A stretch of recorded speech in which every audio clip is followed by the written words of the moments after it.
And welcome, good afternoon, and welcome to the Geneva Press Club. Welcome to those following and joining us online as well. Le Club Suisse de la Presse est très heureux d'accueillir aujourd'hui la Fondation Secours Humanitaire pour une conférence séminaire en marge de la 60e session du Conseil des droits de l'homme qui se tient jusqu'au 8 octobre à Genève. The Geneva Press Club is pleased and honored to welcome the Humanitarian Relief Foundation on the occasion of the 60th session of the Human Rights Council in Geneva for a side event dedicated to the situation in Gaza and titled Restoring Dignity in Gaza, Humanitarian Responses to Prolonged Displacement. Gaza, as you know, is facing one of the most serious and tragic humanitarian crises in modern times. This panel brings together international experts and humanitarian actors to share insights on mental health, psychosocial support, human dignity, and humanitarian responses. I'm now very glad to give the floor to the Humanitarian Relief Foundation representative and moderator, Mrs. Hind Momen. She's in charge of institutional relationship and plaidoyer for HRF. Mrs. Momen, you have the floor.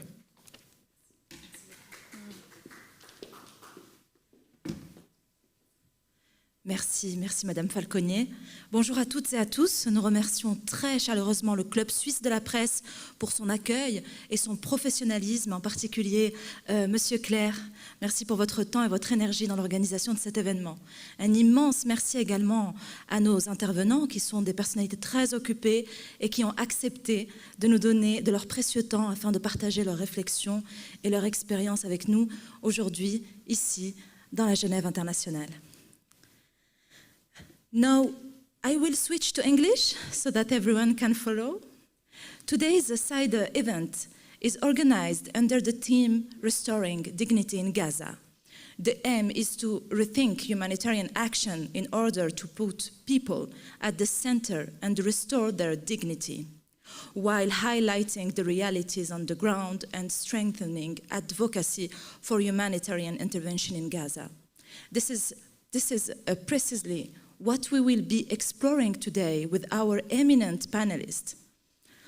On behalf of the Humanitarian Relief Foundation, I would like to sincerely thank our distinguished speaker for being here with us today in International Geneva and for taking the time to share their expertise on such an urgent issue at the situation in Gaza.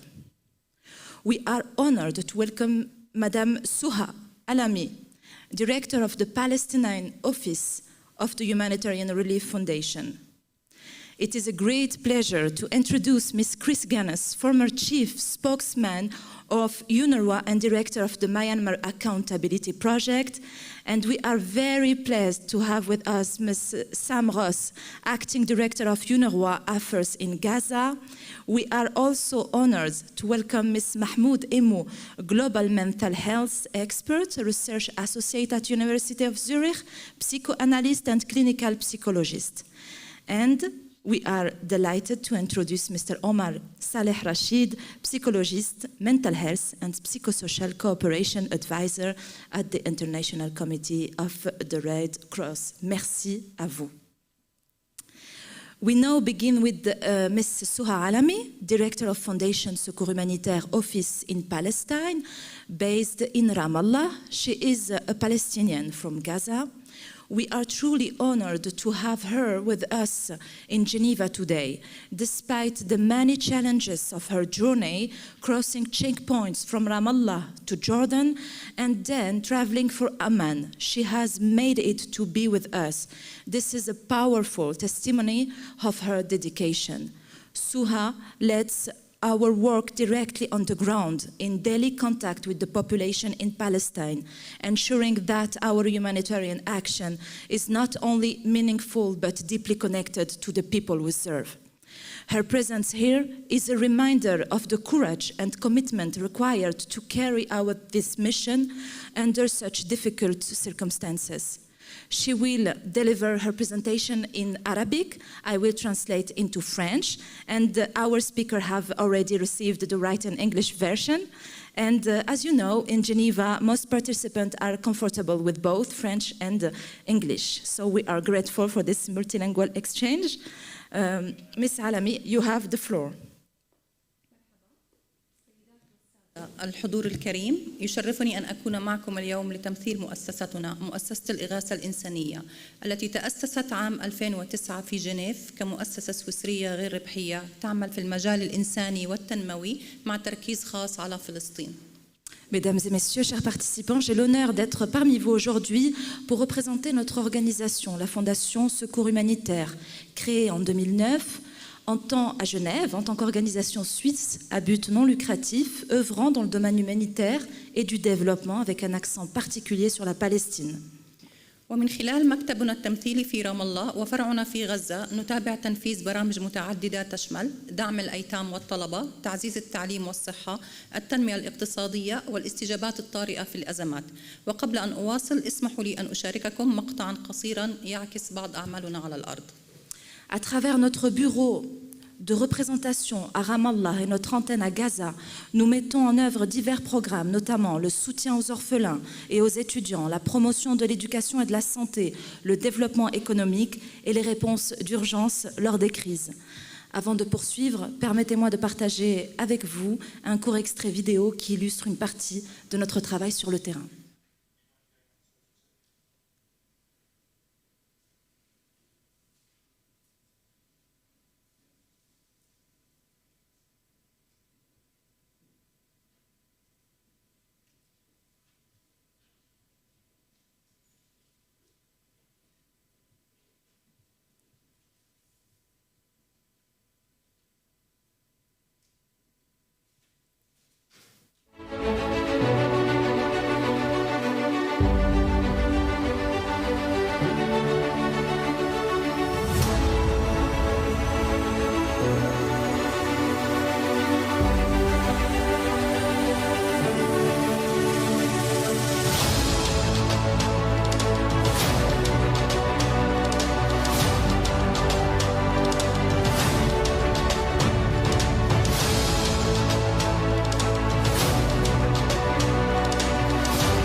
هذا مجرد جزء مما نقوم به يومياً والتزامنا مستمر رغم كل التحديات.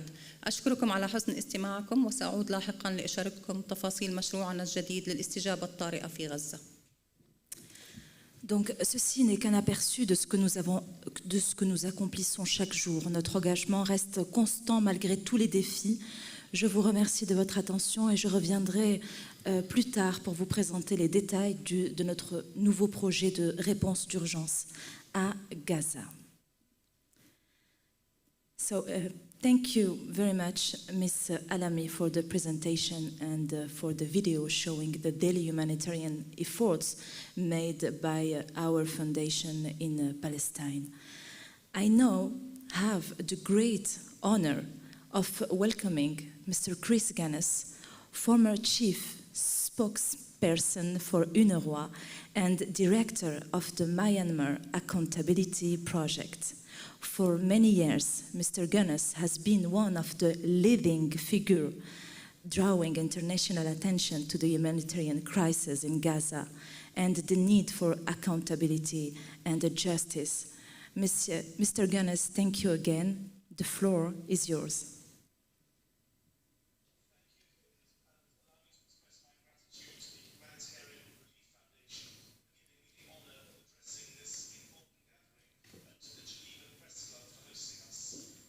Ladies and gentlemen, Israel's sustained and systematically orchestrated two-year assault on the Gaza Strip now has a name: the Gaza genocide.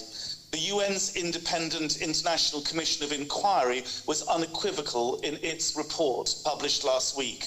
Israel is engaged... Oh.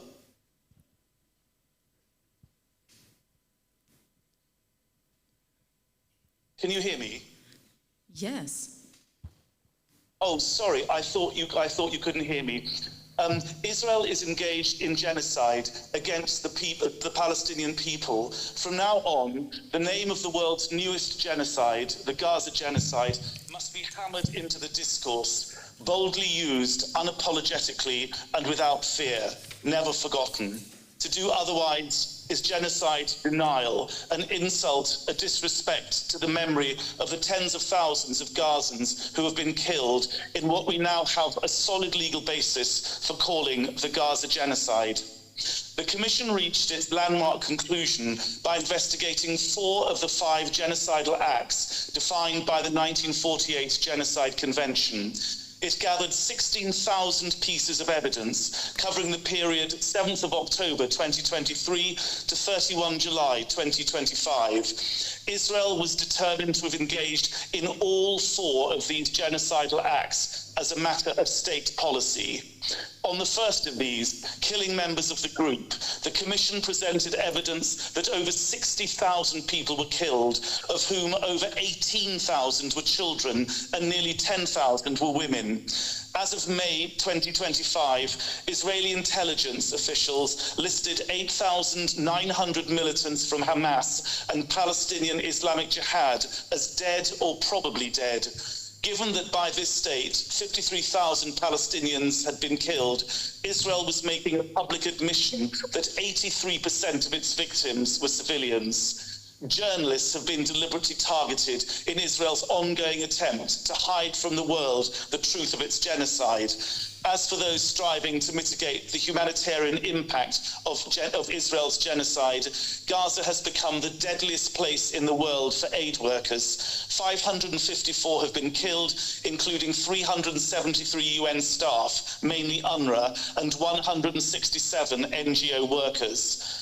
And so I turn to the second category of genocidal acts causing serious bodily or mental harm. As of 30 July 2025, according to the UN Office for the Coordination of Humanitarian Affairs, OCHA, the number of people injured stood at 146,269. According to UNICEF, the total of children injured between 7 October 2023 and March 2025 was over 34,000. According to OCHA, Gaza is home to the largest cohort of child amputees in modern history, many deliberately targeted. The Commission found that Israeli security forces' use of lethal weapons and ammunitions have resulted in long-term, life-changing, debilitating physical injuries, including loss of limbs, traumatic brain injuries, and damaged internal organs. The consequences of such severe injuries have been compounded by the lack of functioning healthcare infrastructure.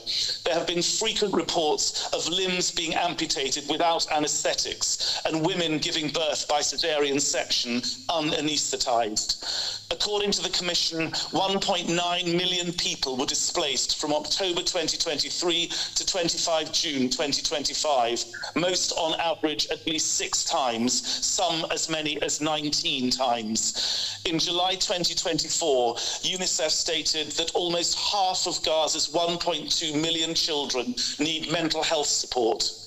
According to the Israeli authorities, between 7 October 2023 and July 2024, Israel arrested more than 4,500 Palestinians in Gaza, many of whom were transferred to facilities in Israel for interrogation. The Commission received numerous reports of detainees, including children, being stripped, blindfolded, kicked, beaten, sexually assaulted, raped, and subjected to death threats and other forms of physical torture. I now turn to the third category of genocidal acts under the Genocide Convention, deliberately inflicting on the group conditions of life calculated to bring about its physical destruction in whole or in part. Almost immediately after the 7 October attack, the Israeli authorities announced a total siege on Gaza. In December 2023, OCHA referred to the humanitarian situation as apocalyptic. Ladies and gentlemen, the number of bombs dropped on Gaza is extraordinary, even in comparison to other world conflicts. One military official told the UN Commission Israel was dropping in less than a week what the United States dropped on Afghanistan in a year, in a much smaller, much more densely populated area. Credible comparisons have been made between Gaza and Hiroshima in relation to the amount of civilian infrastructure destroyed, about 70%. Gaza's health system has collapsed, with 94% of hospitals damaged or destroyed. The few remaining run with almost no supplies, and more than half of those still operating are in Gaza City, currently under full Israeli military assault. Perhaps the most shocking act in this third category of genocidal crime is deliberate starvation, as it involves such widespread complicity in the Israeli bureaucracy. In August this year, the UN officially declared that there was starvation in Gaza. The UN-backed IPC, an internationally accepted system for assessing food security, estimated that a quarter of Gaza's 2.3 million people were suffering from famine. Starvation is reported in a fifth of all households in the Gaza Governorate. According to the UN, 1 in 3 children there were actually malnourished, to the point where at least 2 children in every 10,000 were dying every single day. These statistics were gathered before the start of Israel's military assault on Gaza City. The World Food Programme estimates that at least 15,500 metric tons of food per week is needed to meet life-saving needs in Gaza alone. Between 1 and 15 September, Israel allowed the UN aid system to take only 40% of that in. Much of it was subsequently lost, as the Israeli army routinely directs UN convoys to travel along routes known for violent looting. 21 out of 50 malnutrition treatment centres in northern Gaza, including 10 in Gaza City, have closed in recent weeks due to Israel's military offensive and evacuation orders. Israel has destroyed over 85% of clean water facilities. Households survive on only 3 to 5 litres per person per day, well below survival thresholds. Preventative diseases have spiked sharply, including a reported 3-fold increase in diarrhea and a more than doubling of jaundice. During Israel's aid blockade this spring, the World Health Organization reported stock zero for key items, as nearly half of essential medicines ran out. Excuse me. The agency reported that only 44 trucks of health supplies have entered Gaza in September, shockingly far below need.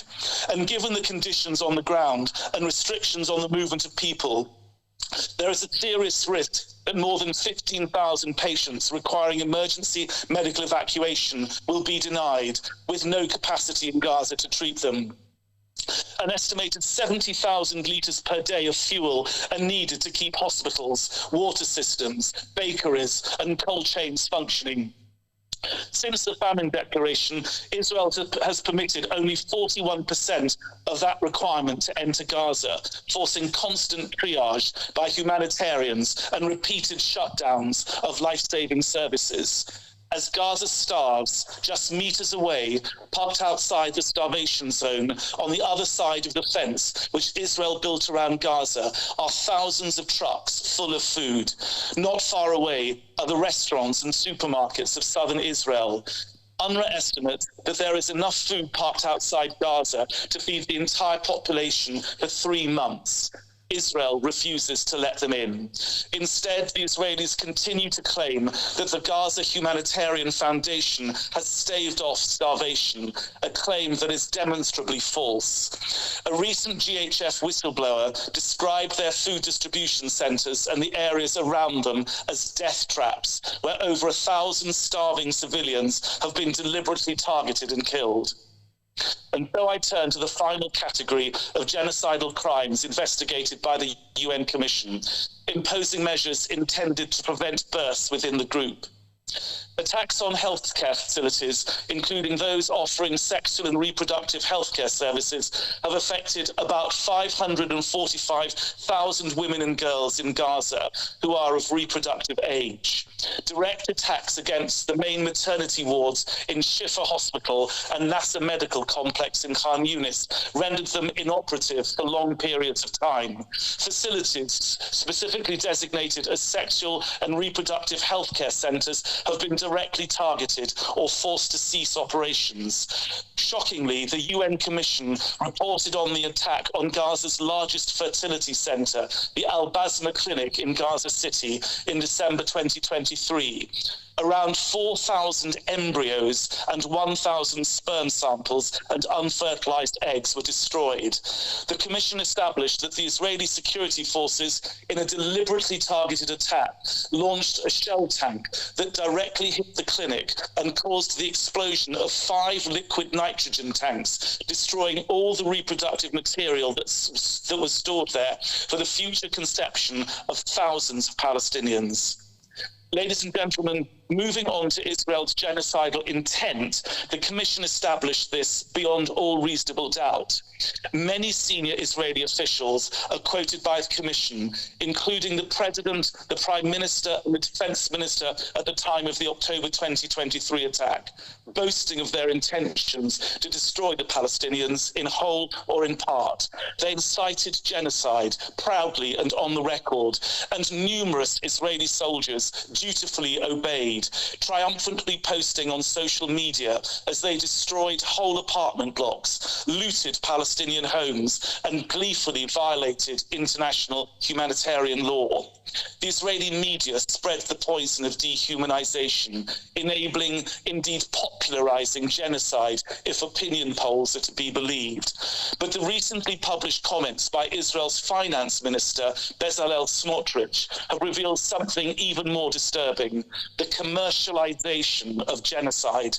Mr. Smotrich has said on the record in a public forum, and I quote in unofficial translation, "There is a business plan by the most professional people. It really pays off. There is a real estate bonanza. We have started negotiations with the Americans. We have paid a lot of money for this war, but we need to decide how we make a percentage on the land marketing. We've done the demolition phase, which is the first phase of urban renewal." End quote. As Israel's vision of a settler-based Riviera in Gaza comes into focus, it seems we are witnessing the commercialization, not just of genocide, but of war crimes, crimes against humanity, apartheid and ethnic cleansing.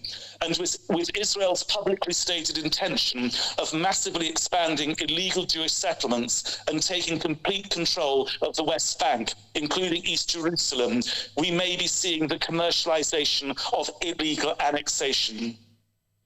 Ladies and gentlemen, the conclusion that Israel is committing genocide reinforces pre-existing third state obligations to prevent and to punish genocide.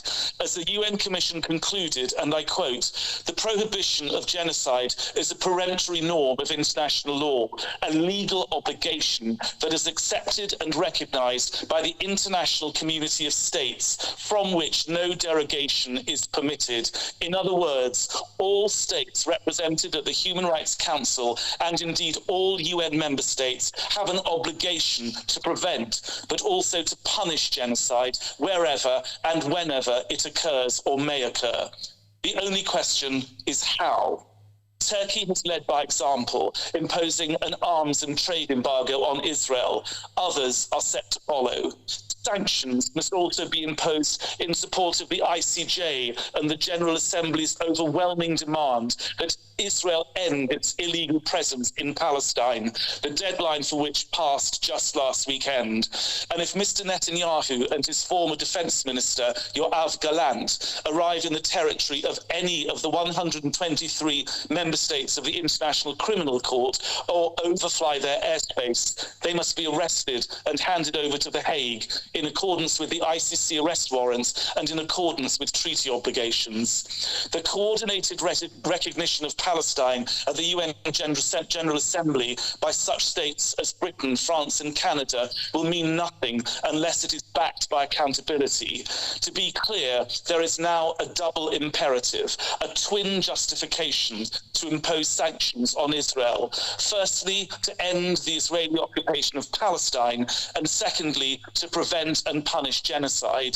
To this end, plans are afoot in the General Assembly to impose a full range of punitive sanctions: trade, military, diplomatic, cultural, sporting, academic, and more.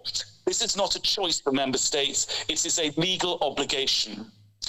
Ladies and gentlemen, the Commission report represents an important legal milestone on the Palestinians' long march to freedom, justice, dignity and peace. It gives those who have long argued that Israel is committing genocide a solid basis in fact and legal analysis. This is not some global anti-Semitic plot, as Israel maintains. We must not delay action, as some have argued, until the International Court of Justice makes its determination on genocide.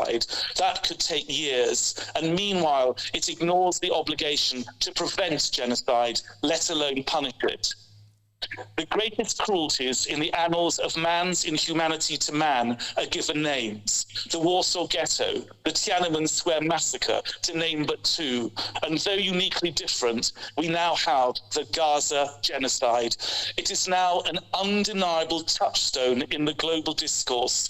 It must become a rallying point for solidarity with the Palestinians and a springboard for robust international action. Thank you.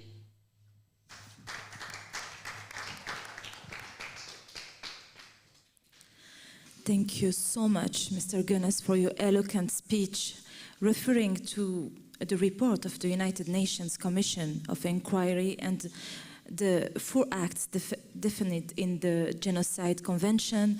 You have established a link between legal analysis and human reality. You have brought us back to the heart of our theme, which is restoring dignity in Gaza. We are grateful to you for the clarity and the moral force of your words. Thank you so much. We now move from a voice that has long drawn the words and attention to Gaza to the person who manages humanitarian services on the ground on a daily basis. We are privileged to welcome Mr. Sam Ross. Mr. Ross, are you here? Can you hear me?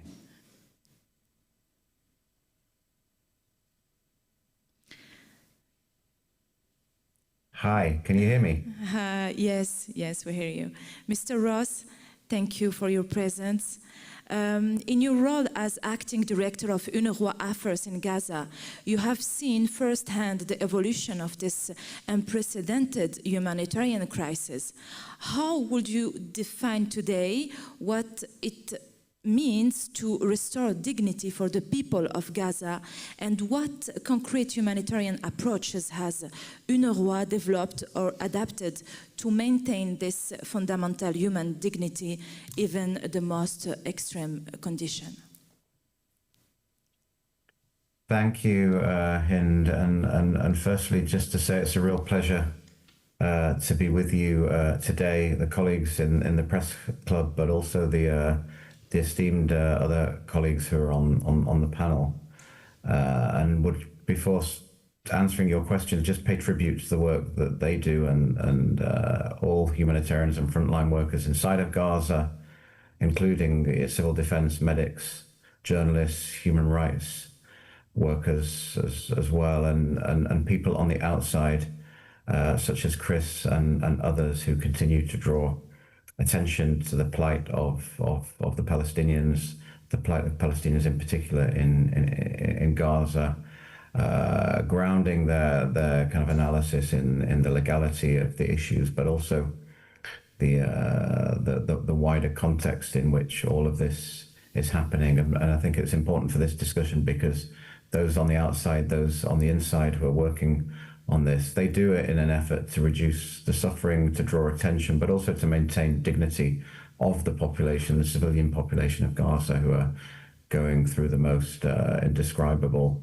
horrors, whether that be documenting for the record what has happened in the absence and the continued prohibition of international journalists, or putting themselves in often grave harm to retrieve dead bodies for funerals, and ensure that a modicum of supplies are able to be provided to those on the ground. But look, your question was about dignity and restoring dignity, and dignity is essentially the recognition that human beings possess a special value intrinsic to their humanity, and as such are worthy of respect by virtue of the fact that they are human beings. And quite often it's difficult to talk about dignity in the current situation in Gaza, where for 24 hours a day for almost 2 years, all Palestinians, 2.1 million of them inside of Gaza, have been stripped of all humanity, are forced day in, day out to live in completely inhuman conditions. Families have been displaced multiple times, as we know. Homes have been lost. Children are forced to see their parents, their grandparents, their family members in absolute penury and absolute misery and physical and emotional pain.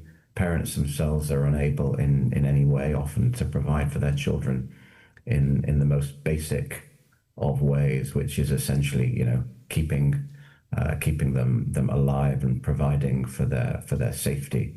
And those of us who are parents will, and even those of us who aren't, but those with the shred of basic humanity will understand what all of this means. And beyond this, and maybe building a bit on what Chris said, there are times when this appears to be precisely part of the point of what's happening. Yes, there is the physical destruction. Yes, there's the mental toll, but there's also, appears to be punishment of an entire society on all levels. The past 2 years have been about cruelty, humiliation, and fear, and reducing a population to absolutely no control over their lives, over their fate, over their ability to wake up in the morning, and at the same time the resources that the humanitarian system needs to respond to the needs and to mitigate some of this suffering are being deliberately withheld as a pressure tactic, and precisely to remove a shred of dignity from people's lives. So it's, oftentimes Palestinians in Gaza, whilst fighting to survive, are also managing and trying to comprehend and come to terms with the very cynical politics that lies underneath all of this. And it's very easy for people to lose faith in the constructs and the concepts that they've been brought up with. And I say that because the vast majority of the population of Gaza over the past 75 years has been through an UNRWA education system which teaches values of tolerance, human rights, conflict resolution, international humanitarian law. We know that oftentimes these concepts are scrutinized, and we look at, we work on some of the contents of what's in the textbooks is scrutinized, but they are the lifeblood of what Palestinians in education, in the education system in Gaza have learned over the past 75 years. And these concepts of law, of dignity, of accountability, the Palestinian children and their parents are left wondering why these principles and these concepts and these legal provisions do not apply to them. And the fact that all of this has been, as we've said on multiple occasions, been live streamed, been documented all over the world, literally for the past 2 years, 24/7, and is being seen by the very same member states and governments that are not only paying for the humanitarian response, but are oftentimes funding the military assets that make a lot of this possible, and failing to put pressure on states to actually change the conduct of the hostilities, also makes it often more difficult to get your head around concepts of dignity, of maintaining dignity, of restoring dignity, and the response and how the metrics of what we're doing in Gaza are more often than not reduced to truck numbers. So again, it's agreements between the EU and Israel talk a lot about trucks, about crossing points, about volume of supplies coming in. They don't talk about the human beings that are behind all of this. So a further element of the way we frame the conflict and what's happening and our response to it in a way that is additionally dehumanizing and very undignified for the population on the ground, and also quite often impractical. We spend a lot of time counting how much flour enters, how many trucks of flour come in, how many crates of flour, how many metric tons of certain food commodities. I mean, that hardly matters if no fuel is being allowed in, so that people can cook the flour and turn it into something that they can eat. And in an environment where children are not in school, but they're spending all their day searching for water, scrounging and scavenging for sustenance. So these concepts are, and the concept of dignity, as Chris said as well. I mean, we shouldn't forget the complete disregard for IHL and statements by Israeli officials that were cited in the genocide case by the Board of Inquiry around dealing with human animals. And if that's how the entire population is being conceived, then the complete lack of dignity for the population and what appears to be impunity with repeated instances of statements such as this and actions and real pressure being put on Israel to change the way that it conducts its hostility has a real impact on how the people of Gaza see themselves, and how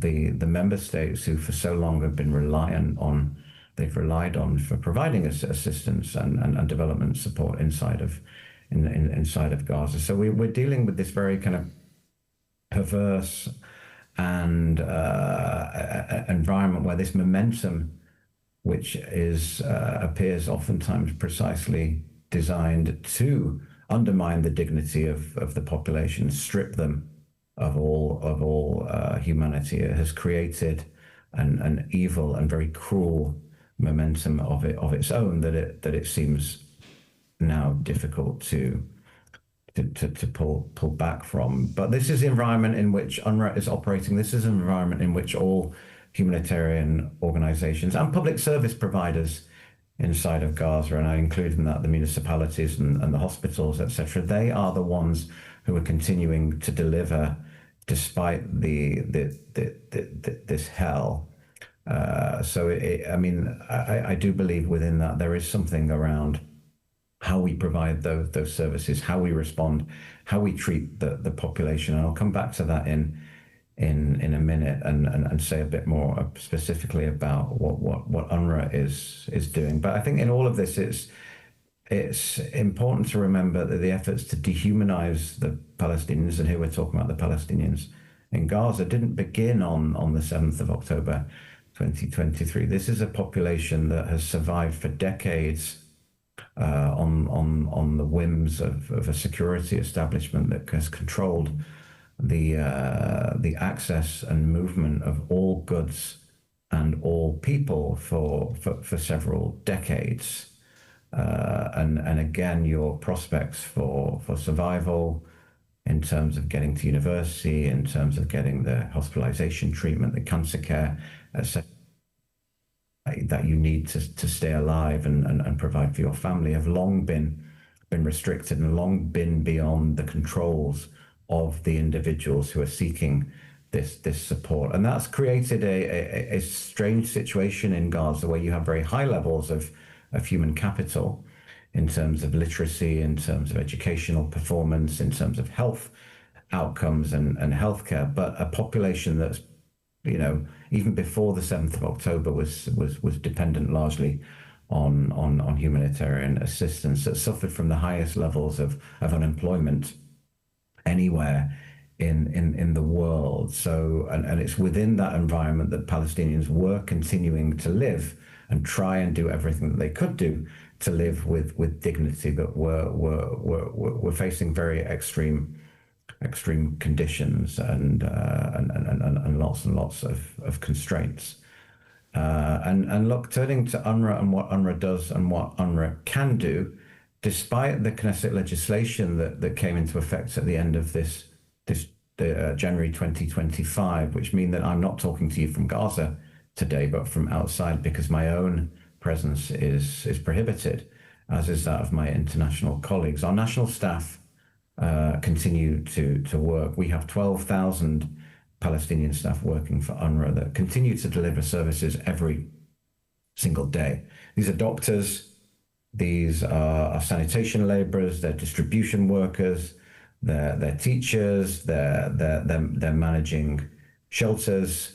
They're doing everything that UNRWA has always done in Gaza, but also pivoting and adjusting this to the realities of the humanitarian situation. So right now we have thousands of staff working in emergency shelters to make sure that the population inside those shelters have the support that they need in an extremely resource-constrained environment. And these staff, the 12,000 staff working for UNRWA and the many thousands of others working for other humanitarian organizations, have not stopped for a single day since the conflict started, and many of them, including my own staff, living in absolutely deplorable conditions. They've been displaced multiple times, like the rest of the community. They've lost homes, family members, and belongings, and they're contending with unfathomable grief, loss, and trauma. We have over 360 of our colleagues have been killed. So on average, once every second day,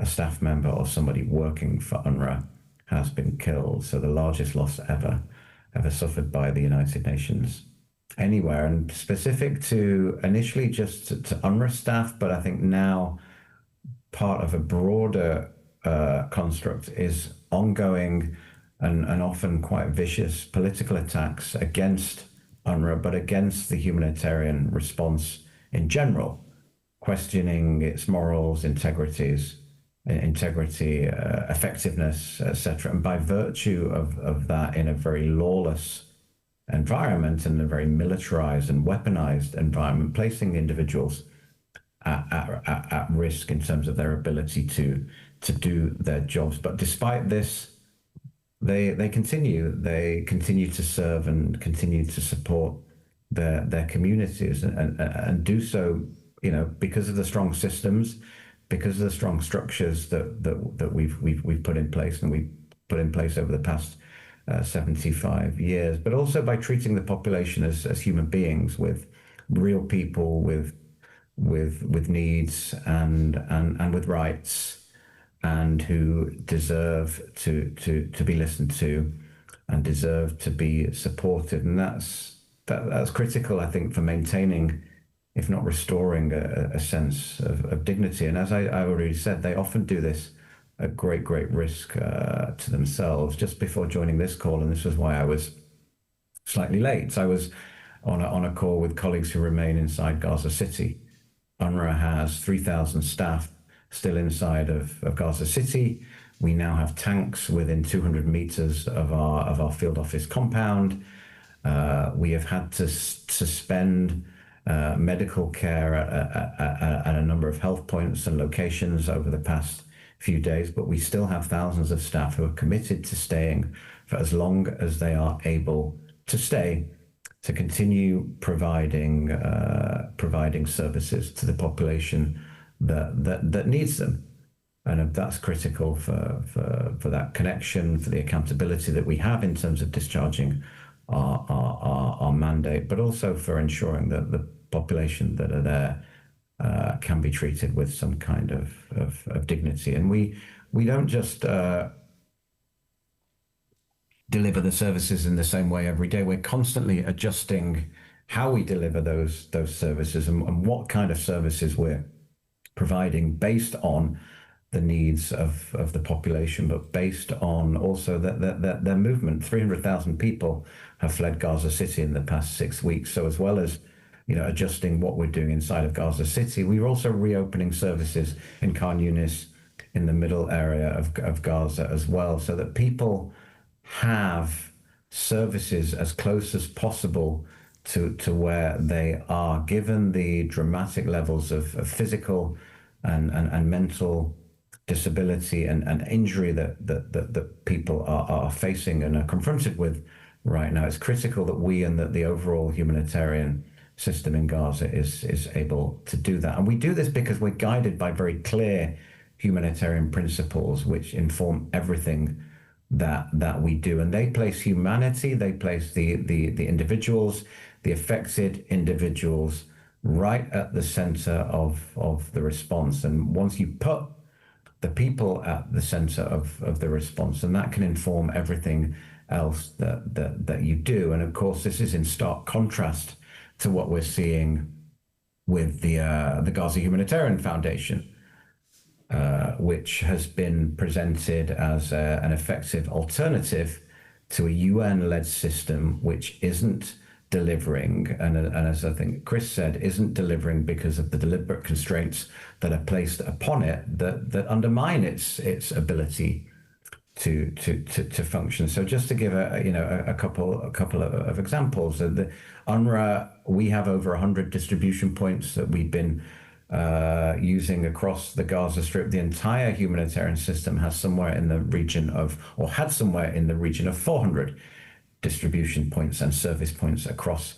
the Gaza Strip. That means if a family come to an UNRWA distribution center, they can receive food aid, they can receive clothes, shelter items. There are social workers on hand that can attend to their children or specific vulnerable groups. We have doctors and nurses on hand in shelters as well who provide monitoring, and if they identify populations with specific needs, they can refer them elsewhere within the UNRWA system or outside of the UNRWA system through the cluster-based approach, which informs humanitarian action across the world. That is providing for populations with dignity. That is providing an element of accountability listening to the population, attending to their needs, ensuring that we meet the needs of the most vulnerable first. And of course, we contrast that with what we see with the Gaza Humanitarian Foundation today, that for the past 2 or 3 months has operated 4 or 5 sites where precisely the opposite has been in attendance, in terms of people literally being treated like cattle, being stripped of any shred of human dignity or humanity in terms of how they are expected to receive the very basics of what is intended to keep them alive, and which has been reduced yet again to a food parcel. And I don't really need to belabor the point around the GHF, but we'll be happy to provide more in the Q&A that follows. And look, we're doing this not just at great risk in terms of UNRWA and other humanitarian organizations, but in an environment where on a daily basis, the humanitarian space, which is our ability to operate, is being so squeezed. We face physical attacks, we face access-related attacks, and we are constantly challenged with disinformation, with propaganda, with misinformation, which appears to be designed to undermine the credibility of the United Nations system and led system, and undermine the effectiveness of the response. And a key point in relation to this concerns the famine response right now, when the organization UNRWA, my organization, which has the presence, knowledge, and assets to tackle the famine, is not being allowed to operate in full, given the restrictions that are based on our ability to bring those food supplies in. And that's just one of countless examples where it's very hard to explain to the population on the ground who are starving why the entity that is best equipped to provide for their needs and ensure that, famine response isn't just about food, but it's about water, healthcare, shelter, psychosocial and psychological support, nutritional supplies, etc., is being hobbled in its ability to respond. That undermines the credibility of not just UNRWA and community acceptance of UNRWA, but of the wider humanitarian system that doesn't have a very plausible answer to these questions. And as a result, the population who we're there to serve is suffering more and more with each day. And maybe just a couple of other remarks around dignity. I think within the immediate humanitarian response, it's critical that we continue to plan and prepare for the future. We do that particularly in relation to our education programs that continue in Gaza, both in physical form when the security situation allows it. During the ceasefire, we had 60,000 children in classes across the Gaza Strip. Those numbers are down to about 10,000 as of today due to the security environment. But critical that children are provided with the basics of learning, but also the basics of a structure, of a socialized environment of which learning is a part. I think that's critical for the children, also critical for their parents to maintain a sense of hope in the worst possible environment. Alongside the in-person learning, we do an awful lot of remote education as well, which has its foundations in a lot of the work that we and other education systems, of course, were doing during the COVID pandemic of 5 or 6 years ago. So children who aren't able to learn in person are still engaged with the education and the learning process through remote techniques, which are constantly being adjusted in line with the security environment, the availability of teachers and internet and bandwidth and things like that. And I think also critical events such as this in relation to dignity, that we continue to advocate for rights and respect for law and accountability. As I mentioned earlier, operating in a climate of impunity will not help to maintain or restore dignity. So it's critical that we continue to counter the lies, misinformation, and propaganda and noise, which is designed to discredit the UN-led humanitarian system, including UNRWA. And just to close, I mean, if we don't do this, the ramifications are massive. It's hard to tell populations on the ground that it's too complicated for us to provide service to them in a dignified way. But try, let me rephrase that. It's hard to tell the population on the ground that we continue to serve that the politics around all of this are too complicated for them to receive that assistance in a dignified and safe and secure manner. So that, of course, has ramifications for our ability to respond in Gaza. It has ramifications for the suffering of the population, for morbidity, for disease, for illness, for loss of life. It also has our ability, it impacts on our ability to recover from all of this, which I think is why it's so critical that if we are to maintain the dignity of the population in Gaza, then we need to retain UNRWA as a key instrument in providing for those needs. We have the systems, the structures, the infrastructure, the professionalization of the staff across all sorts of different disciplines: healthcare, education, social work, sanitation, etc. And look, if we fail in terms of maintaining a focus on that in Gaza, and if we're unable to maintain the dignity of the population, of course, it will have major consequences for humanitarian action everywhere,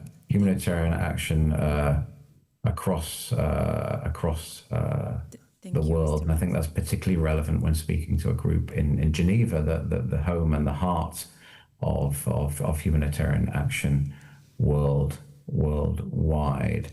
So just to close by saying the consequences of failing on this have ramifications around the world. And if we don't stop it today, we know for sure that situation will continue to get worse, and our ability to maintain and restore that dignity will be further undermined. The one thing we have learned from this conflict is that conditions can always continue to get worse. And as far as Gaza is concerned, hell really does have no basement right now.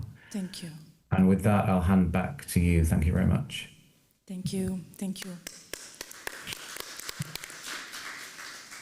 Thank you very much, Mr. Rose, for this comprehensive and enlightening presentation on the humanitarian situation in Gaza and UNRWA's efforts to preserve the dignity of Palestinians. To deepen our understanding of the impacts on a more personal and clinical level, and to explore responses in terms of mental health and psychological well-being, I now invite Mr. Mahmoud Hemmo. Mahmoud Hemmo is an expert in global mental health, a licensed psychotherapist in Switzerland and Germany, and a psychanalyst of Palestinian origin. He combines clinical expertise, international research, and deep cultural sensitivity, having worked for over 10 years in various contexts such as East Jerusalem, Ramallah, Lebanon, and Jordan. He currently practices in private practice in Basel, conducts research at the University Hospital of Zurich, and is pursuing a PhD at the University of Freiburg, Switzerland, focusing on development psychological interventions for refugees. As a leader trainer for several WHO interventions, he collaborates with international organizations, ministry, and NGO. Mr. Hemmo, how do you perceive the role of psychosocial support in restoring the resilience and the dignity of the people of Gaza, particularly in light of the challenges posed by the prolonged humanitarian crisis and extended displacement? Thank you.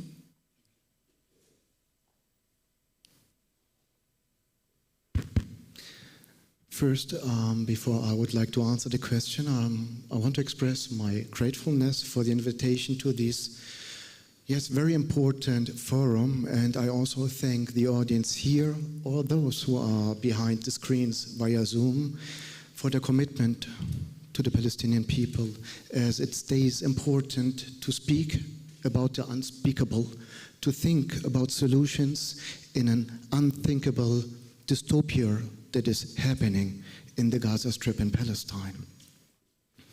The question to me would be, how could we give psychological support in a safe and responsible manner that reaches as much as possible people that are in need? For this, I would like to share with you my insights from my work as a independent global mental health consultant, as a psychotherapist, where we have, in cooperation with the World Health Organization, UNHCR and UNICEF, planned, adapted and implemented low-intensity interventions and other psychosocial programs. And I would like to put a spot on how those interventions, if coordinated well, orchestrated with a good target, can aim, first of all, to help people in Gaza to reduce their symptoms and also to strengthen their coping and establish dignity. So I can just agree with the colleagues who spoke before. We are in a situation where since almost 2 years, the people of Gaza are experiencing something that is uncomparable. Experts, including now also UN bodies, call it what it is, and the Israeli genocide on the Palestinian people in Gaza. Behind these words lie horrifying realities. Families that at night don't know whether they will survive it. Parents who don't know whether they can feed their children. Toddlers that are searching for their parents under the rubble. Patients dying based on the simplest diseases because there's no medication. Furthermore, dehumanizing statements by Israeli officials, they strengthen and intensify the despair that is already existing. The result is massive psychological stress and traumatization on a large scale, the whole entire society. It is shocking and shattering at the same time that such atrocities can be committed in the 21st century while the whole world can witness it real time. The atrocities must stop immediately. Humanitarian aid has to enter Gaza in forms, for example, of water, food, shelter, medication. But also mental health and psychosocial support is important. The restructuring of a society after what is happening in Gaza would be merely superficial if we wouldn't care for mental health. As we hear very often, there is no health without mental health. There's a clear scientific basis for that. Mental health affects physical health, affects social cohesion, affects daily functioning, and as well the capacity to teach others or to learn at school or university. So logically, at the end, mental health also affects the effectivity of humanitarian aid other than psychological support. Only through targeted psychological interventions, there will be a chance for rehumanization and re-establishment of life in Gaza. It's about restoring dignity, self-efficacy, strengthening communities, and developing future perspectives as a basis for psychological healing. In situations where professionals are scarce or overwhelmed, peers and so-called lay helpers are the key component of support on a large scale. So I will present to you something that might be very helpful in Palestine, low-intensity interventions from the WHO, partly, and other organizations. So we got a toolkit of interventions that are available in various languages, are tested and established and adaptable, and might also work in very severe conditions. So with the support of lay helpers, Help can come into schools, homes, and communities where formal services no longer exist. Let's start with a very easy and short intervention supported by lay helpers, psychological first aid. It comes into play in response to acute cases, acute traumatization. It's designed to reduce very fast and shortly and quickly, reduce stress, support adaptive coping immediately after a traumatic event by providing safety, practical help, and social support within a single session. The next step would be to include evidence-based brief psychological interventions, such as the EASE program for adults, called Early Adolescence Skills for Emotions, which is also carried out by lay helpers. It consists of 7 group sessions where beneficiaries playfully learn emotional regulation, stress management, behavioral activation. It also includes 3 caregiver sessions to strengthen family support and improve parenting style. So the scientific results are beautiful. They show us that after joining or taking part in the program, the adolescents show less psychological distress, less behavioral problems, better attention, more problem-solving skills, and they show the feeling of being well supported, while their caregivers also report less stress and show healthier parenting practices. Let's come to the most prominent example of low-intensity interventions for adults after crisis and war situations. It is called Problem Management Plus. In short, you would know it as PM Plus. In just 5 sessions, meaning 5 weeks, beneficiaries learn to reactivate and improve their capabilities of coping with stress, solving their everyday problems, getting active, and reconnecting with society using the basics of psychotherapy. It can be conducted individually or in groups. Furthermore, it can be supplemented with specific therapeutical modules, for example, such as trauma-specific approaches or Islamic spiritual approaches. The training of PM Plus helpers, those lay helpers who have not studied medicine or psychology, takes about 2 weeks, 8 days, maybe 10 days, something between that. The training of trainers, only 5 days, which can also be feasible remotely. Sure, we should not let those people do their work alone. They work the best and safest under weekly supervision in the beginning and later monthly. I have been personally involved in the training of hundreds of professionals and lay helpers from over 30 countries in PM Plus and other low-intensity interventions, and particularly in the Middle East and Europe. I can say it works. Also, they say it works. For example, a psychologist that works with us in Switzerland, where we are implementing PM Plus in more than 10 different languages for refugees, she reported that in her normal therapies that she gives, she expects improvement to be slow and gradual, while she was astonished that with supporting clients with PM Plus, she sees significant improvements after 5 weeks. Beneficiaries reported that before taking part in PM Plus, they felt hopeless, inactive, and under stress. And afterwards, they report a reduction in symptoms, regained structure in daily life, and reconnected socially.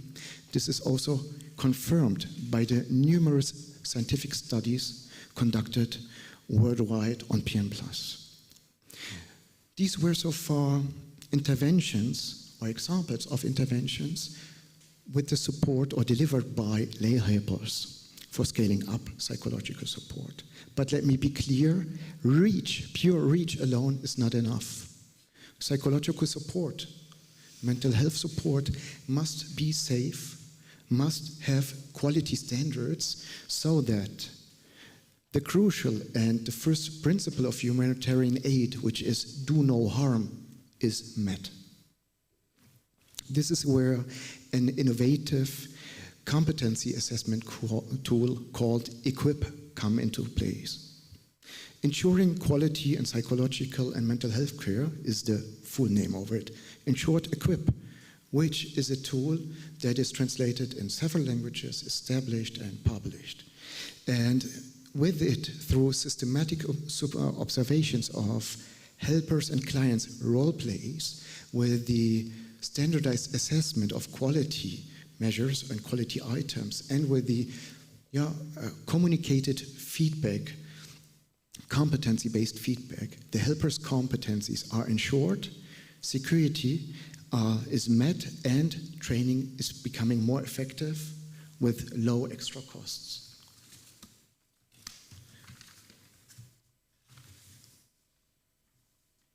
So far, I have presented to you standardized, manualized interventions and also test options, test tools, how to improve broad, safe, and effective aid that is urgently needed.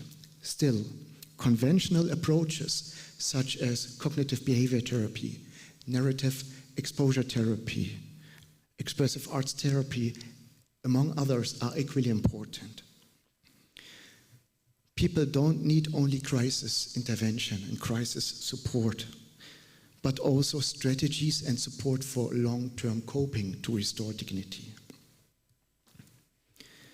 That's also important because we know if trauma is not addressed appropriately, it can affect negatively and very hard the human beings an entire life, and not only the entire life. We know with decades of studies that traumatization gets transferred from generation to generation, if not healed.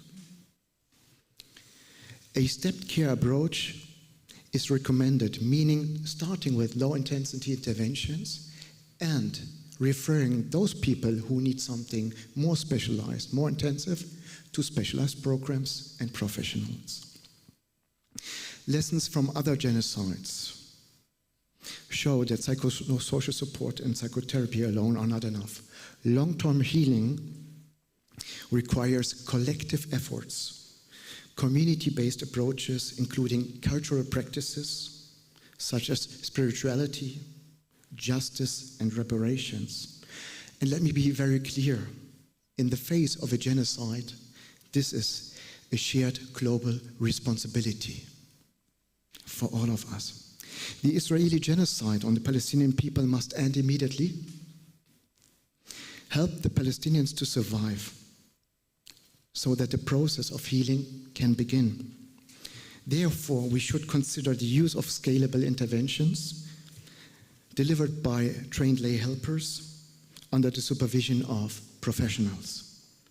And we should aim at strengthening partnerships between local and international organizations so that care is ensured broadly, safely, and effectively. The Palestinian people in Gaza have suffered enough already. The Israeli genocide, again, has to stop now. The Palestinian people needs our support. Let us take action. Not only fear is contagious, but also courage can ignite the same way. Thank you.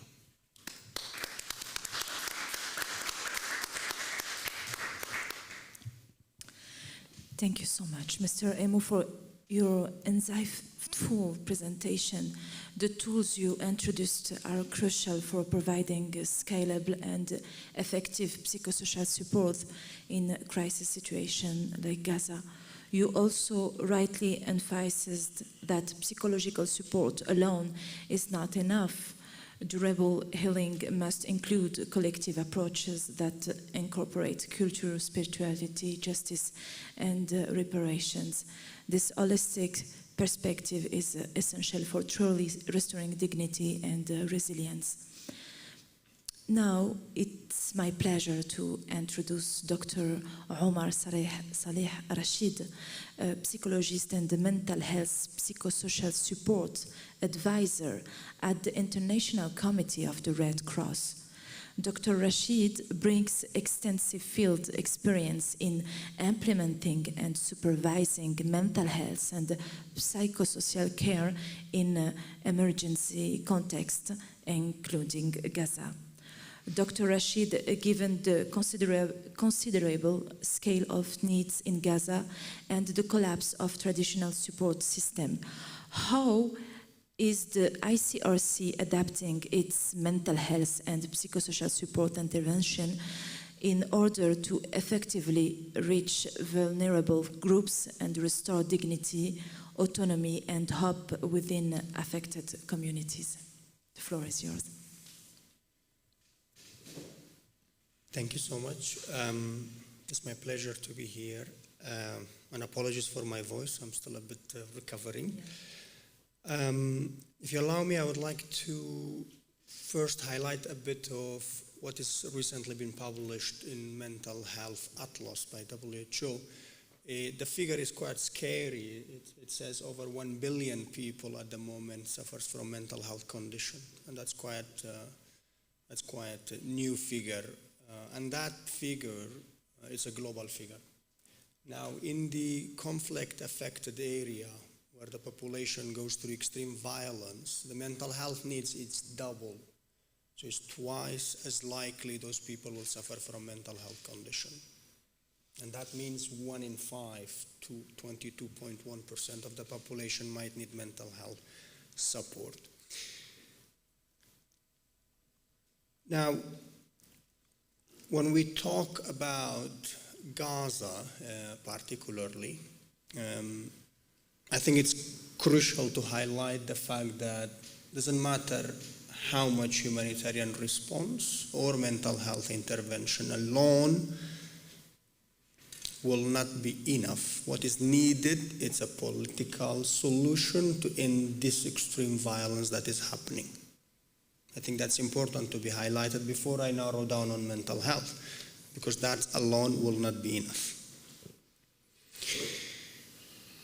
In terms of how do we work as ICRC in these exceptional circumstances, I think the crisis in Gaza pushed us all to rethink how we are delivering the aids, how we are intervening in the crisis. I think it would be inadequate to reduce the suffering to individual symptomology in Gaza. We do see signs of mental health condition across all types of disorders, anxiety, depression, and all of so forth. But we need to talk about the collective suffering that is happening. So the way we want to look at, if any, I think, meaningful response at this moment should be looking at the biological, psychosocial, and the psychological well-being. It cannot be just taken one aspect of it. The psychological part will not be if there is no meaning to the structural and societal well-being of Gazans at the moment. Now, to respond, let's say in ICRC, while we do focus by definition, we are in the places where there is armed conflict happen. Obviously, we ask everybody to play by the rule, humanitarian law, but that's not always the case. When it comes to mental health, we have been responding since day one, the ICRC in Gaza, including the Rafah field hospitals. We integrated mental health and psychosocial support there with the Ministry of Health, with the Palestinian Red Crescent, and local community organizations. What we learned so far is that even in other contexts, but more so in Gaza, is that the ready-made intervention, the protocolized intervention, is not useful. It's not enough, because that is not applicable at the moment. First of all, we cannot diagnose mental health condition the same way we would be diagnosing in a certain circumstances. And just before here, I talked about post-traumatic stress disorder. In Gaza, there is no post, it's continuations. So when it comes to the response, it's also the same way. The protocolized intervention, it might at this moment not be enough. Just before of this event, I was in call with our psychiatrist. She working in Gaza, and she was talking about a group support that she's running with the children.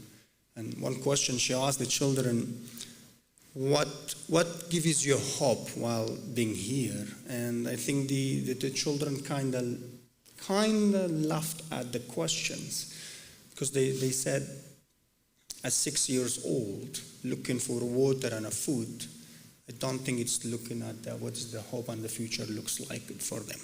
So what we do, it's at a short-term intervention at the moment, looking at the current situations. That does not mean undermining the mental health intervention and its importance at the moment, because people in the same group, they mentioned that they want the space. They need the space to share, to be heard, to be witnessed, and to be helped. So I'm saying that the protocolized intervention might at this moment not work, does not mean undermining the importance of mental health services at the moment. I think it's important to focus on the adaptation at this moment in this context that we are unfortunately facing.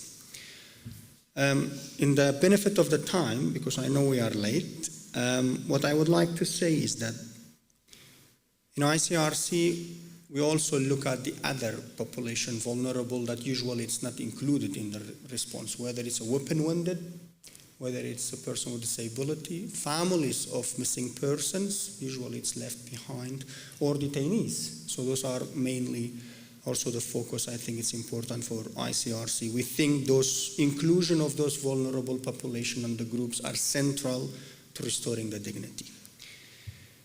Humanitarian action in such contexts should not be only about the survival.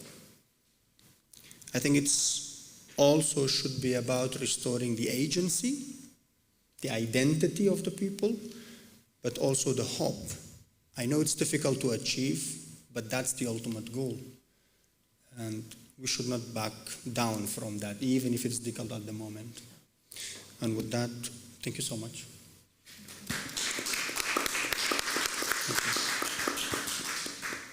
Thank you very much, Dr. Rasheed, for your insightful and practical reflection.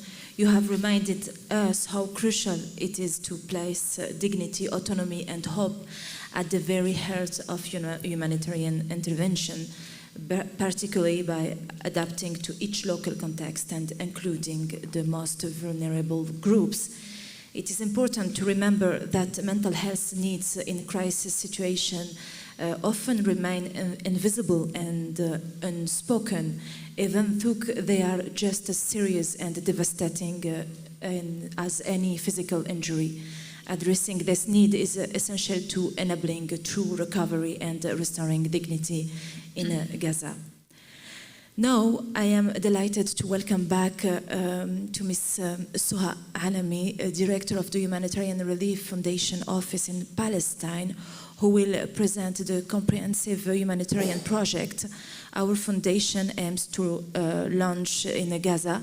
This is a response plan prepared to bring urgent relief and dignity to those most affected, but to make it a reality, we need the support and partnership of the entire humanitarian community. So how you have the floor. السيدات والسادة، بعد أن استمعنا لوجهات نظر مهمة حول الوضع في غزة، اسمحوا لي أن أشارككم ما تعمل عليه مؤسستنا كخطة استجابة عملية على الأرض. وقبل أن أبدأ بشرح تفاصيل المشروع، دعونا نشاهد مقطعاً قصيراً يوضح بصورة أوضح حجم المعاناة الإنسانية التي يعيشها أهلنا في غزة. Mesdames et messieurs, après avoir entendu des points de vue importants sur la situation à Gaza, permettez-moi de vous présenter le plan de réponse que notre organisation met en œuvre concrètement sur le terrain. Mais avant d'entrer dans les détails, regardons ensemble un court extrait qui illustre plus clairement l'ampleur de la souffrance humanitaire vécue aujourd'hui par la population de Gaza.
كما رأينا في هذا الفيديو فإن المعاناة اليومية في غزة تتجاوز الأرقام والإحصاءات.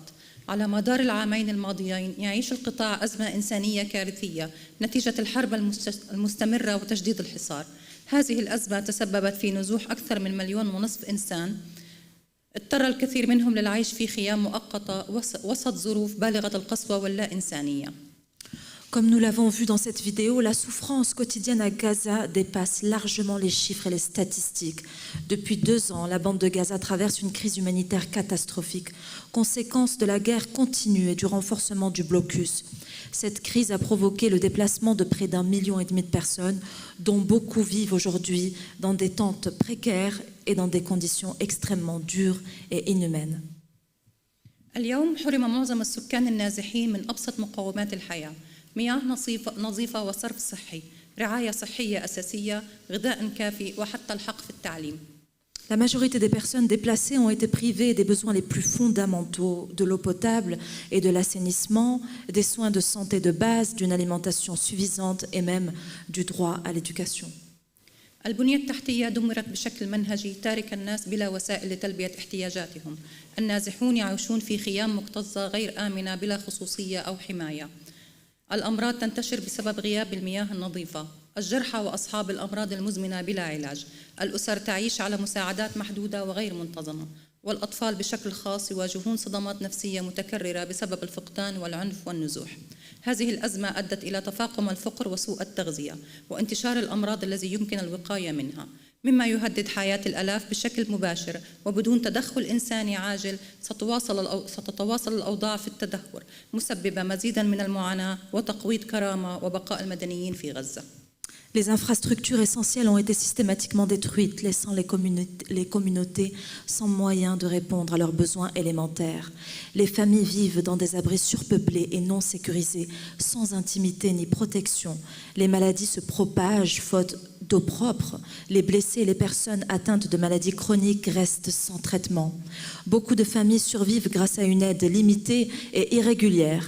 Et les enfants en particulier souffrent de traumatismes répétés causés par la perte, la violence et le déplacement.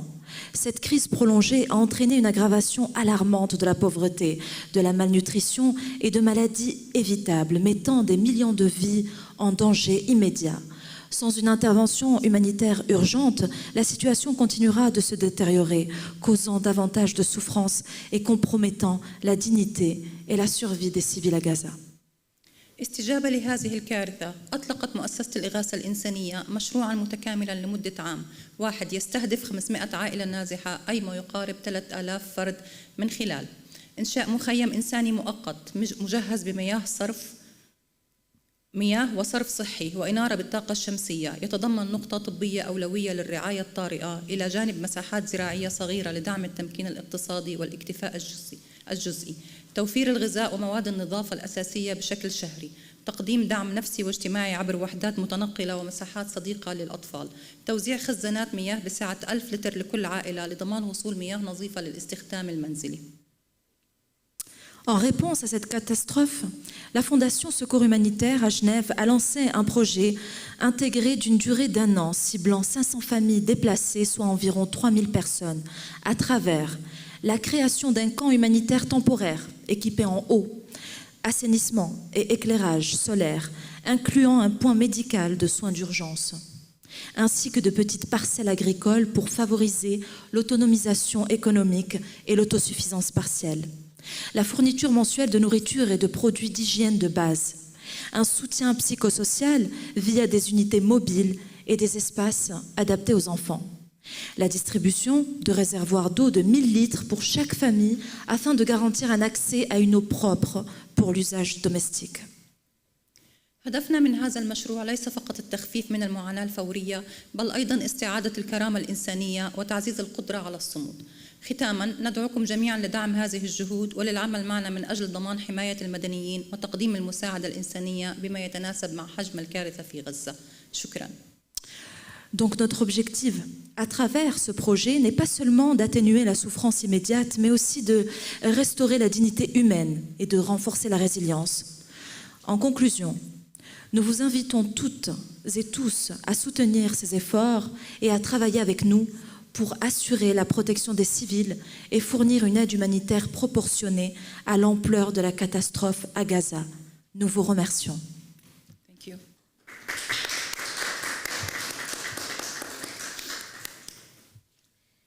Thank you so much, Soha. So, in conclusion, I would like to warmly thank all our distinguished speakers for their valuable contributions, as well as all of you for your participation and commitment. The way forward requires collective commitment. We are now ready to welcome your question and ideas. The question and answer session is now open.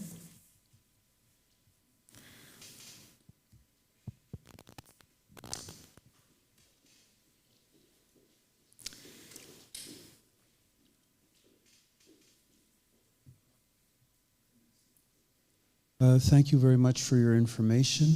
I'm an American citizen living in Switzerland my whole life. I noticed that America is still sending bombs to Israel. I noticed that they create here in Switzerland they created the Gaza Humanitarian Foundation illegally because there was no Swiss address, there was no Swiss administrator. So how come the Swiss can continue providing a safe haven for what we're talking about, whereas they let these criminal organizations continue? And how can America say that they're an honest participant when they're sending the bombs that then are used by Israel? Thank you. Who is your question for? Anybody? Mr. Gunness?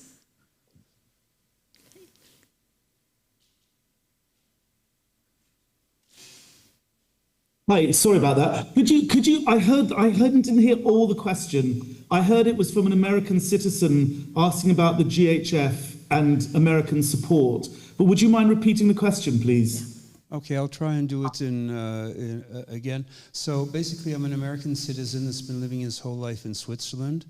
And I find that these two countries somehow are supporting this genocide, one by continuing on a regular basis since years to send military aid to Israel.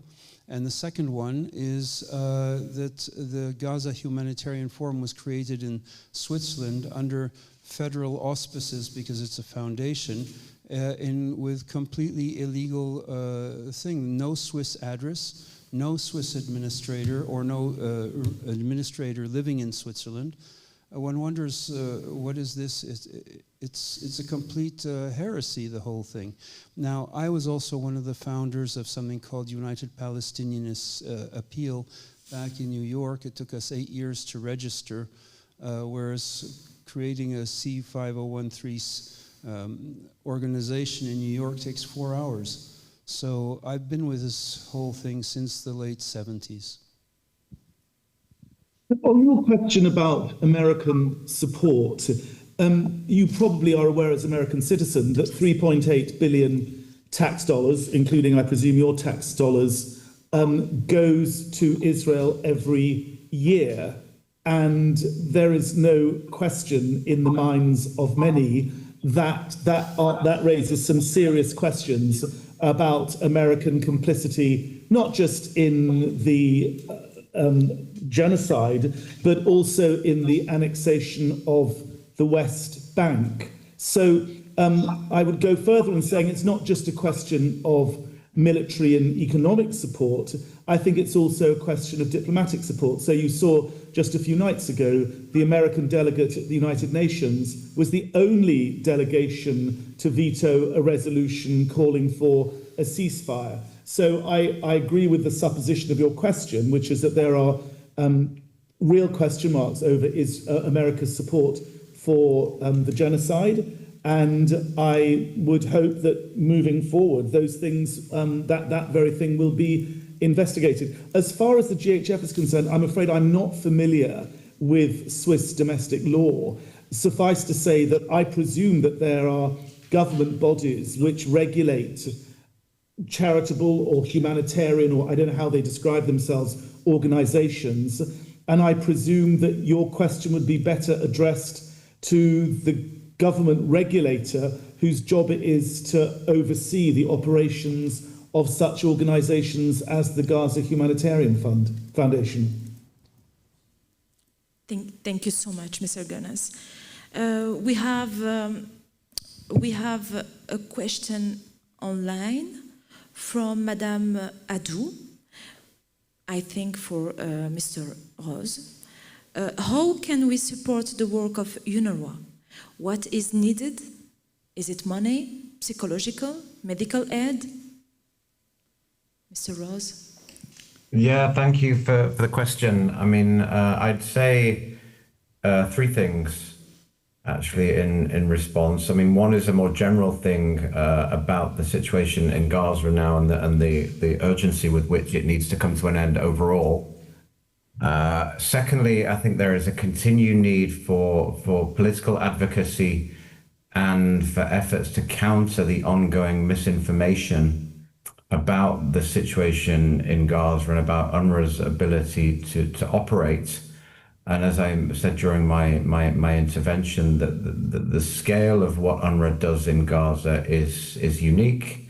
The integrated nature of what we do in Gaza is unique relative to other crisis settings where simply the international community does not have at its disposal such an effective instrument to meet the needs of the people. So the messages around the criticality of UNRWA's operations need to continue and efforts to undermine them to be countered. And then, of course, financial support on top of that, because without continued financial support, we're unable to provide for the salaries of the workers that continue to work every day in their health clinics, in the garbage collection work, in the water distribution, in the shelters, and in the learning spaces. So all three of those things is what I would say. Thank you. Back to you. Thank you. Merci. Merci beaucoup. Any question?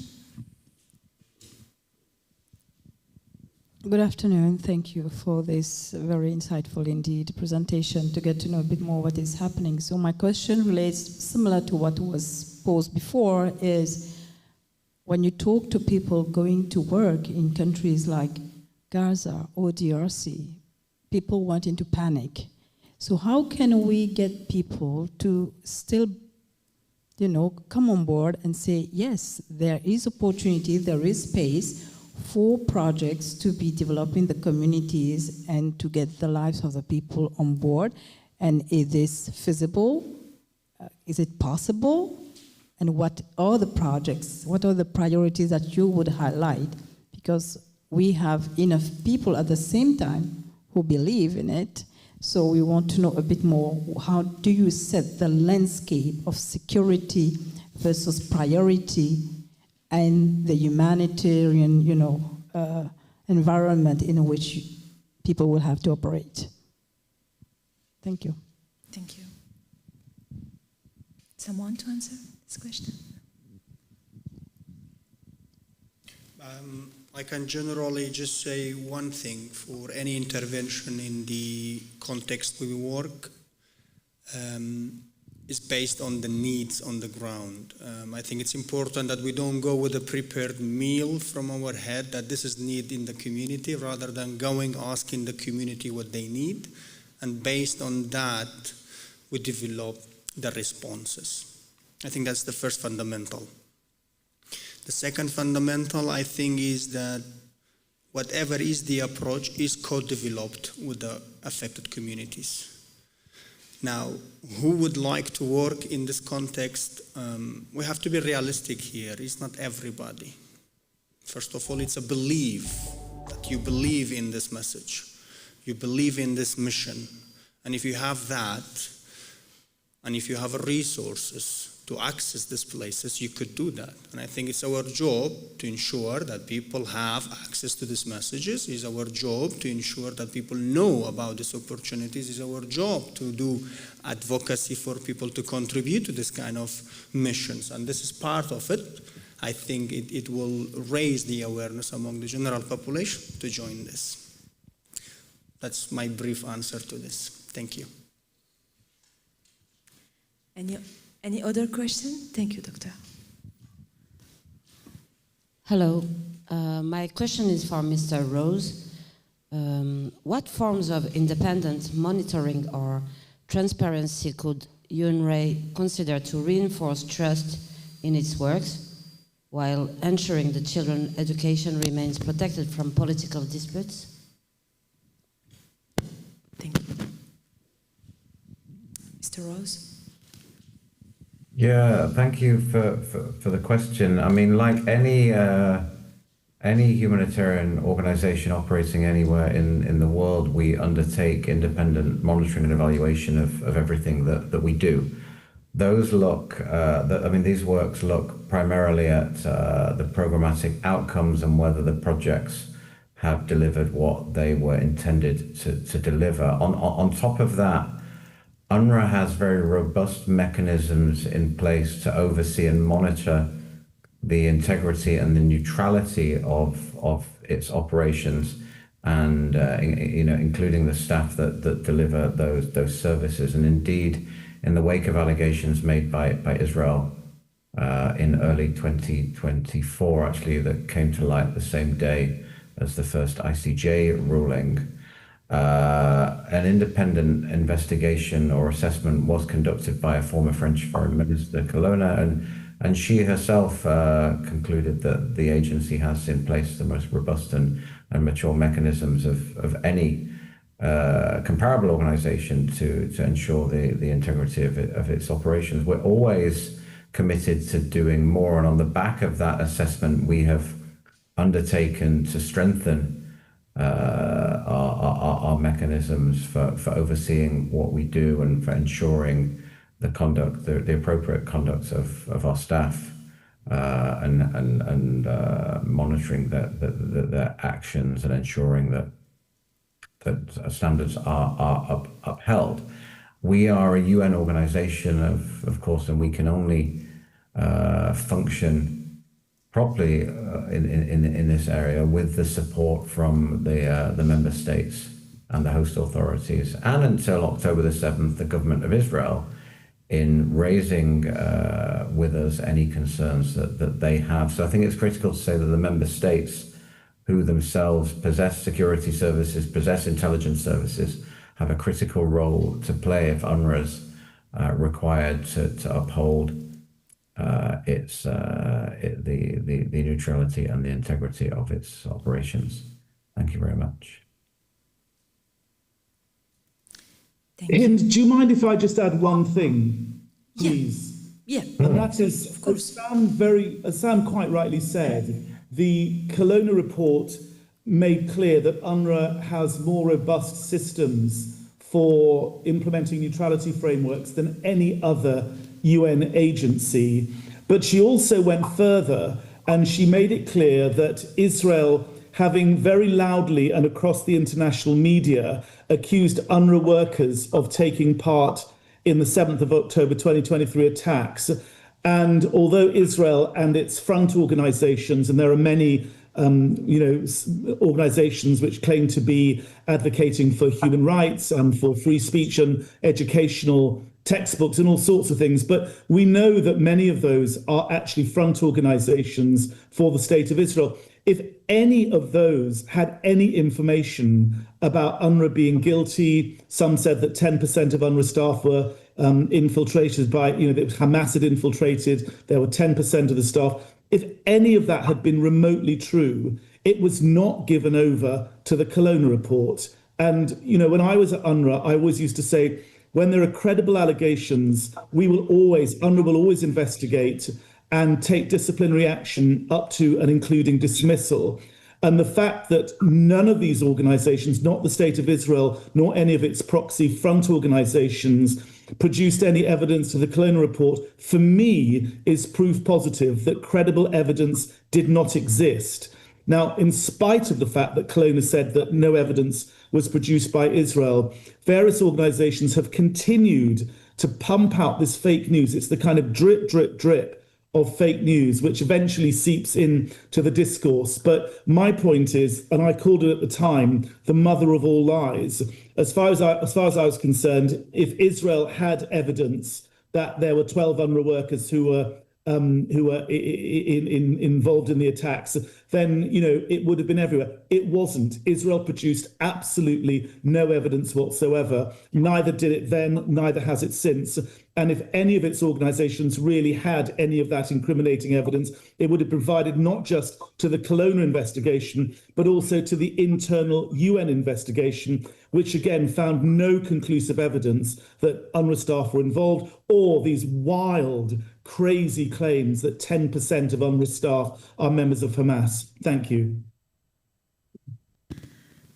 Thank you very much. I wanted to give you the last word, Mr. Gunness. It's an honor. Thank you again to all our distinguished speakers and everyone online and in person. Thank you. Merci.